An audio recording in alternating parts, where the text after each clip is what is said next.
Hello everyone, welcome back to my channel. Friends, आज हम पढ़ने वाले हैं पीएमएमसी इंस्ट्रूमेंट, जिसकी फुल फॉर्म होती है permanent magnet moving coil instrument, जो इलेक्ट्रिकल इंजीनियरिंग के सबसे इंपॉर्टेंट मेजरिंग इंस्ट्रूमेंट में से एक है। अगर आप diploma, B Tech, SSC, JE, RRB, JE, UPPCL, GATE, AE या पॉलिटेक्निक लेक्चरर की तैयारी कर रहे हो तो ये टॉपिक आपके लिए बहुत ही इंपॉर्टेंट है। ठीक है।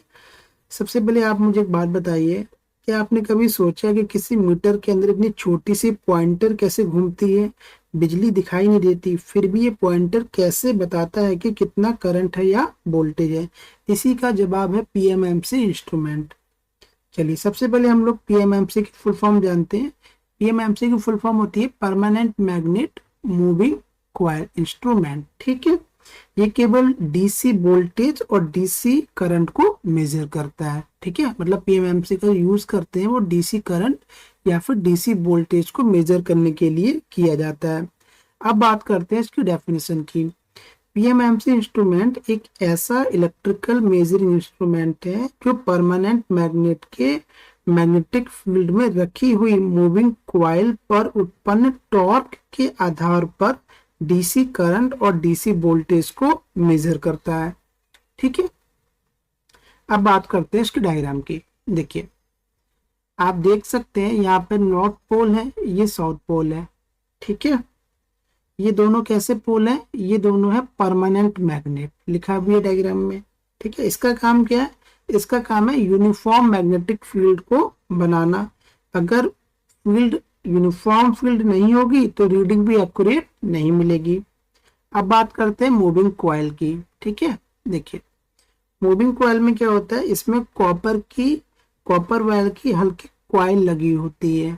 ठीक है। इसी में करंट फ्लो करती है। करंट आने के बाद यही कॉइल क्या करती है? रोटेट करती है। अब बात करते हैं सॉफ्ट आयरन कोर की। ठीक है। इसका काम क्या है? इसका काम है मैग्नेटिक फ्लक्स को यूनिफॉर्म बनाना। अब बात करते हैं पॉइंटर की। पॉइंटर बेसिकली क्या करता है? जो पॉइंटर होता है वो हमें रीडिंग बताता है कि कितना डीसी वोल्टेज है या फिर कितनी डीसी करंट है। अब बात करते हैं स्केल की। स्केल पे क्या होता है? स्केल हमेशा यूनिफॉर्म होती है क्योंकि डिफ्लेक्शन सीधे करंट के डायरेक्शनली प्रोपोर्शनल होता है। ठीक है। तो स्केल हमारी कैसी होती है? यूनिफॉर्म होती है। अब बात करते हैं कंट्रोल स्प्रिंग की। स्प्रिंग के दो काम होते हैं, स्प्रिंग करंट भी देती है और कंट्रोलिंग टॉर्क भी देती है। ठीक है। जो स्प्रिंग होती है ना, इसका काम क्या होता है? एक तो करंट देना होता है और दूसरा टॉर्क भी ये प्रोवाइड करवाती है। अब बात करते हैं एल्यूमिनियम फॉर्मर की। ठीक है। एल्यूमिनियम फॉर्मर क्या करता है? ये जो है वो एडी करंट डैम्पिंग देता है, दूसरा पॉइंटर को जल्दी स्थिर करता है। ठीक है। एक तो पॉइंटर मान लो आपका जल्दी रुक नहीं रहा तो उसको जल्दी रोकेगा, और क्या करेगा? और एडी करंट डैम्पिंग को प्रोवाइड करता है। अब बात करते हैं इसकी वर्किंग की। देखिए, सबसे पहले क्या होता है? सबसे पहले आप इंस्ट्रूमेंट को डीसी सप्लाई देते हैं। जैसे ही आप डीसी सप्लाई देते हैं, जो मूविंग कॉइल है उसमें करंट फ्लो होना स्टार्ट हो जाती है। अब मूविंग कॉइल जो है वो परमानेंट मैग्नेट के बीच में रखी हुई है। ठीक है। अब यहाँ पे क्या होगा? आपने पढ़ा होगा कि जब भी किसी कॉइल में आप करंट फ्लो कराते हैं तो उस कॉइल में क्या बनती है? Magnetic field. अब इस कॉइल में भी मैग्नेटिक फील्ड बन रही है और यहाँ पे परमानेंट मैग्नेट रखे हुए हैं, यहाँ पर भी क्या मैग्नेटिक फील्ड है। तो यहाँ पे दो मैग्नेटिक फील्ड हो गई, एक तो कॉइल की हो गई और एक परमानेंट मैग्नेट की हो गई। अब फ्लेमिंग के लेफ्ट हैंड रूल के अकॉर्डिंग कॉइल पे क्या लगता है? कॉइल पे एक फोर्स लगता है। ठीक है। दोनों जो फील्ड आपस में इंटरेक्ट करती है तो उन पे टॉर्क लगता है और इसी फोर्स के कारण टॉर्क जनरेट होता है। इसे कहते हैं डिफ्लेक्टिंग टॉर्क। अब डिफ्लेक्टिंग टॉर्क क्या करेगी? पॉइंटर को मूव कराना स्टार्ट करती है। ठीक है। और क्या होता है? जिससे कॉइल जो है हमारा घूमना शुरू करती है और कॉइल के साथ साथ क्या होता है? पॉइंटर भी घूमता है। उसके बाद क्या होता है? पॉइंटर स्केल पर रीडिंग दिखाता है। अब स्प्रिंग कंट्रोलिंग टॉर्क देती है, जो स्प्रिंग होती है वो कंट्रोलिंग टॉर्क देती है।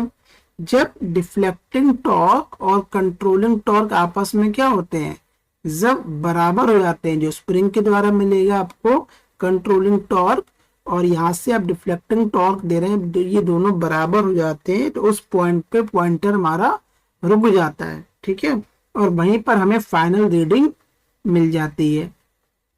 देखिए सबसे पहले हमने क्या किया, सबसे पहले हमने इंस्ट्रूमेंट को डीसी सप्लाई दी, जिससे इस कॉइल में करंट फ्लो होना स्टार्ट हो गई। अब ये कॉइल रखी हुई है दो परमानेंट मैग्नेट के बीच में, तो इस कॉइल में भी करंट फ्लो होना, कॉइल में भी जब करंट फ्लो होगी तो उसके चारों ओर बनेगी मैग्नेटिक फील्ड। अब यहाँ पे दो मैग्नेटिक फील्ड हो गई, एक तो कॉइल की हो गई और एक परमानेंट मैग्नेटिक फील्ड की हो गई। ये दोनों आपस में इंटरेक्ट जब करते हैं तो यहाँ पर एक टॉर्क जनरेट होता है, जिससे पॉइंटर मूव करता है, उसी टॉर्क को बोलते हैं डिफ्लेक्टिंग टॉर्क। अब जब जो स्प्रिंग द्वारा इस पॉइंटर को जो कंट्रोल करेगा उसको बोलते हैं कंट्रोलिंग टॉर्क। जब ये दोनों बराबर हो जाते हैं तब पॉइंटर जो है रुक जाता है, वहीं पे हम लोग रीडिंग नोट करते हैं। अगर पॉइंटर नहीं रुक रहा है तो उस केस में हम लोग एडी करंट डैम्पिंग भी प्रोवाइड करते हैं, जिसका काम पॉइंटर को जल्दी से जल्दी रोकना होता है। ठीक है, समझ में आया आप लोगों के?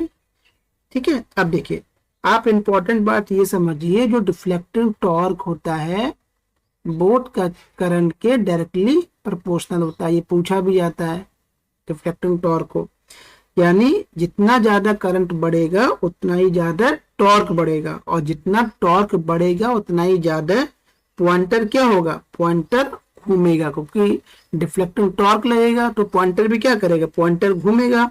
अगर करंट कम रहेगी तो डिफ्लेक्टिंग टॉर्क भी कम रहेगा और पॉइंटर भी क्या होगा, पॉइंटर भी कम घूमेगा। अब बात करते हैं पीएमएमसी केवल डीसी पर ही क्यों काम करता है। देखिए डीसी में करंट की जो डायरेक्शन होती है एक ही रहती है, इसलिए टॉर्क भी एक ही दिशा में बनता है। लेकिन एसी में करंट हर आधे साइकिल में अपनी दिशा बदलता रहता है, जिसके कारण टॉर्क भी बार बार डायरेक्शन बदलता है, इसलिए पॉइंटर स्थिर नहीं हो पाता। इसी कारण पीएमएमसी सीधे एसी को मेजर नहीं कर पाता। ठीक है, अब इसकी एडवांटेज की बात कर लेते हैं। वैसे तो मैंने यहाँ पे जो है वर्किंग प्रिंसिपल भी लिखा हुआ है, आप चाहे तो उसको पढ़ सकते हैं। अब देखिए इसके एडवांटेज की बात कर सकते हैं। देखिए इसकी एक्यूरेसी ज्यादा होती है, यूनिफॉर्म लीनियर स्केल है, हाई सेंसिटिविटी है, low power, low friction, easy to read, है ना, इसको आप पढ़ सकते हैं। अब इसकी डिसएडवांटेज क्या है, डिसएडवांटेज इसकी ये है कि ये केवल डीसी को ही मेजर करता है, कॉस्टली होता है ना, टेम्परेचर का इस पे इफेक्ट जो पड़ सकता है, ये इसकी डिसएडवांटेज हो गई। कहाँ कहाँ इसको यूज करते हैं, डीसी एमीटर में, डीसी वोल्ट मीटर में, गैल्वेनोमीटर में, है ना, टेस्टिंग इंस्ट्रूमेंट में, ये सब इसके क्या है, ये सब इसके एप्लीकेशन है।